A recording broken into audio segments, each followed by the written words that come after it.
If you've ever written software using JavaScript or TypeScript, you've likely also written tests for that software using Jest or Vitest. And if you're building an LLM application, it makes a lot of sense that you'd want to evaluate that application using these same popular testing frameworks.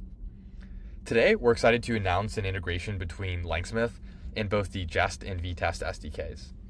This integration should make evaluating an LLM application 10 times easier, as you'll get access to all the conveniences of writing your tests with Jest or Vitest, and access to all the features that LangSmith has built around making evaluating LLM applications as easy as possible.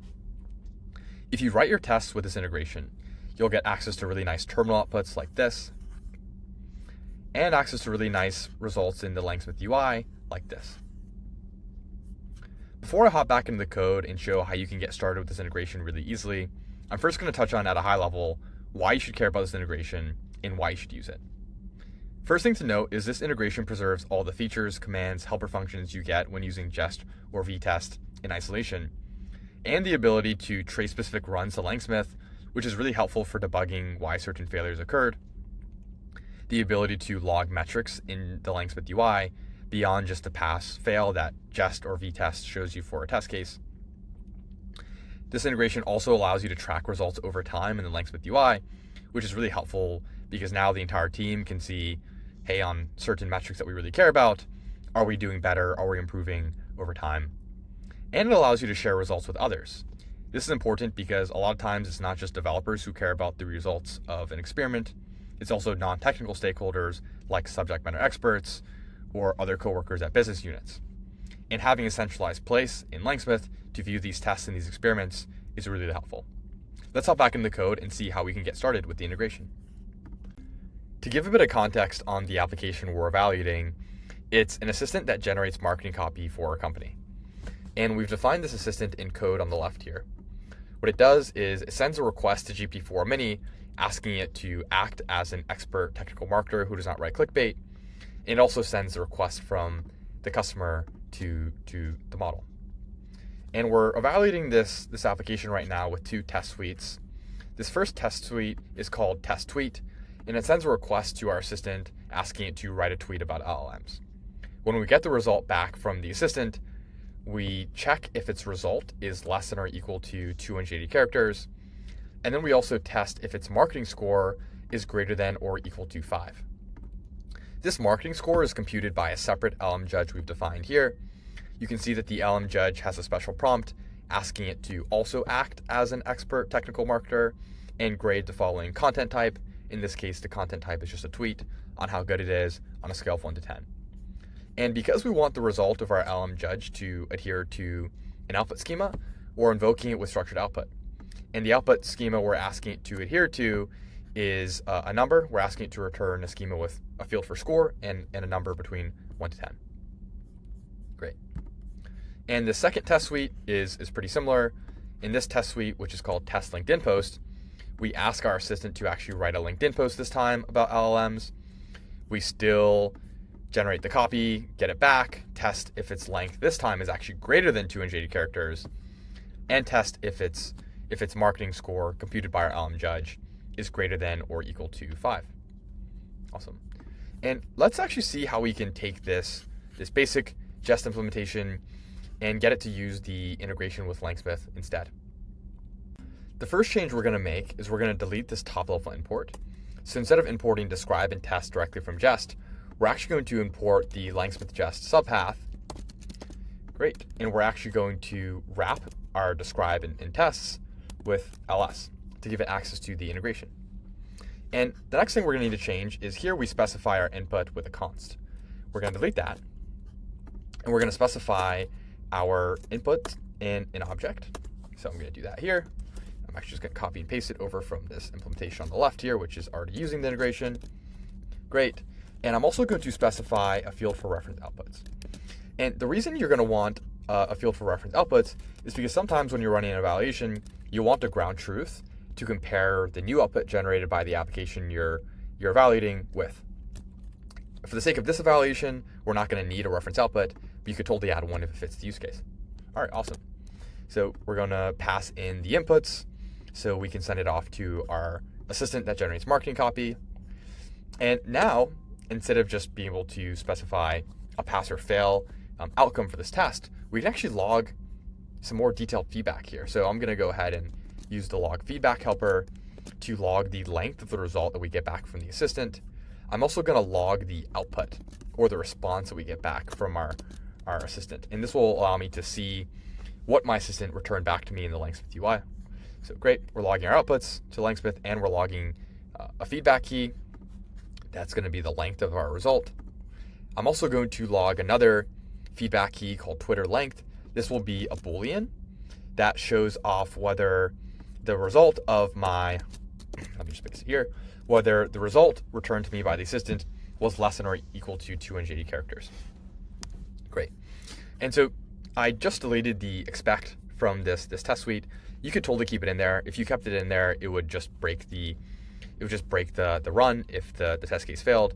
But I'm just going to log feedback and log outputs and actually delete the expect statements. But you could totally keep them in there if you wanted, and you wanted to make sure that the code would break at that point in execution.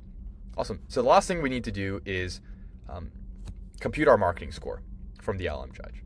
And you can see in the version that uses the integration, we're actually using something called wrap evaluator. And we're using this wrap evaluator helper for two reasons. The first is it will separate the trace that our main application logic is producing during this test and the trace of our LLM judge when it's given the response to evaluate on a scale of 1 to 10. This is just to avoid clutter. So in the LangSmith UI, we can have one spot to really easily visualize the trace from the evaluator run, and another place to really easily visualize the trace from our LLM judge. So we'll be able to see those two in really deep detail in the UI. And to separate the two, we're going to need to use wrap evaluator. So I'm going to do that. When we use wrap evaluator, we can also automatically log the feedback from our LLM judge to the LangSmith UI. So I'm going to delete this other logic here. Again, I'm deleting the expect because I don't need it, but you could totally keep it if you wanted. Awesome. And so what I'm going to do is I'm going to copy and paste over this logic. Give me 1 second. All right, great. So what's going to happen now is, because we're using wrap evaluator, we're going to pass into it this score marketing copy agent function, which basically sends off the content and the query type. In this case, the content is what was written by our assistant. The query type is a tweet. And it'll get back the score computed by our LLM judge, which is being invoked with structured output. And because we use wrap evaluator, this feedback key and its corresponding score is automatically going to be logged to the LangSmith UI. And the trace or the run that took place when we called this LLM judge will be shown in a separate view from the trace of this main evaluator run, which is going to be helpful to avoid clutter and just allow us to see the two in really nice clarity. All right, great. So now let's do the same with our second test suite. So I'm going to fly through this because I already did it for the first one. Again, wrap, describe, and test with ls. Specify your inputs and outputs here within an object. And so here I'm actually going to, or it's the bottom one. Here I'm actually just going to copy and paste it over. Great. Again, don't need a reference output for this test suite. You could totally include one if you wanted. We don't need request anymore, so we're going to delete that line. Still need result. Going to delete the two expect statements because we don't need them. Could leave them in there if you'd like, and we're actually just going to log our outputs and log two feedback keys instead. One feedback key is going to log just the length of our response from the assistant, and also whether the length is greater than 280 characters. And we're going to use wrap evaluator again to automatically log the feedback that's returned from our LLM judge and ensure that the trace associated with our LLM judge call remains separate from the main trace of our evaluator run. All right, awesome. So we successfully converted that basic Jest implementation to one that uses the LangSmith integration. Let's actually run the tests really quickly using the terminal, and then we'll hop into LangSmith UI and see what it looks like. Great, so it's running, and in just 1 second, we'll be able to see the really nice terminal output. Great. Running. It provides us with two links to really easily toggle over to LangSmith and visualize it. All right, great. So we can see in these two tables, we have one table for the test suite that asks our assistant to generate a tweet, one table associated with the test suite that asks our assistant to generate a LinkedIn post. We see the inputs, we see the outputs. Again, we didn't use any reference outputs, but if they were helpful to the experiment, we could have included them as well. We see the status, they both passed. The feedback sent up for length, Twitter length, marketing copy score. Awesome. Let's actually hop into LangSmith and check out what this looks like on the UI. All right, I'm in the LangSmith UI. The first thing you can notice is LangSmith automatically created an experiment associated with each test suite I ran. This first experiment is associated with the test suite that asked my assistant to generate a LinkedIn post about LLMs. LangSmith provides me with these really helpful charts that allow me to compare my experiments based on the feedback keys I defined in code and sent up. And we can see that I already ran 3 experiments. I ran 2 earlier today, and I ran 1 just now via the terminal. Let's click into the most recent experiment and take a look in deeper detail. First thing you'll notice is that in this view, I can see the request or the input that got sent off to my assistant, the output that my assistant generated, and the value associated with each feedback key that I assigned to it. So here's the length of the response from my assistant. Here's the Boolean value for the LinkedIn length feedback key. So because this response was greater than 280 characters, we see 1 here for true. This is the marketing copy score that was computed by my LLM judge. And what's really nice is because we use wrap evaluator, we can view what the LLM judge call looks like in pretty deep detail. So I'll click view run here. Now we can see inside of that final model call, the system prompt that we gave our LLM judge. So here it's asking it to act as an expert technical marketer, grading the LinkedIn post on how good it is on a scale of 1 to 10. You'll see in a human message, we give it the content or the response from our assistant. And in the rendered output, what's great is we see it's adhering to our output schema and it's returning a numerical score between 1 through 10. Awesome. And we can also see the trace of that main evaluator run if we click view trace.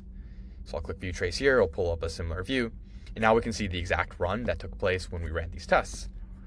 And so this is really helpful. Again, these were kept separate because we were able to use wrap evaluator in our code. So we can see a request about writing a LinkedIn post about LLMs. We can see the output that was generated by our assistant. And we can see the name of the function that actually did this was generate marketing copy, which is inside of our code base. Great. So let me toggle out of there and let's move on over to the second experiment that we ran, which was called test tweet. So same thing here. We see that an experiment was automatically created for that test suite in LangSmith. We see charts that allow us to compare our experiments by whatever feedback key we care about. We see that we ran 3 experiments already, similarly 2 from earlier today, 1 just now. If I click in, same view, inputs, we can see the inputs that got sent to our assistant, no reference outputs, the output generated by our assistant, the corresponding value for each feedback key. So length, here we can see that the length of this response was 258 characters. We can see the marketing copy score is 8, and if I were to click in here, we could again see the run associated with my LLM judge step. Just out of the way. And Twitter length is just that Boolean, which is whether our result was less than or equal to 280 characters. We have a score of 1 there because it's true. Our result or our response from our assistant is in fact less than or equal to 280 characters. And if I click into view trace, it'll be the same deal as last time. I'll be able to see the call made to my assistant to generate that response. That was evaluated in code. All right, great.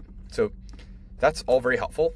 And this was a somewhat simple example. There's a lot more capabilities to this integration than what I showed off. So I'd recommend you look at the docs I've linked to this video. And yeah, hope this is helpful and see you in the next one.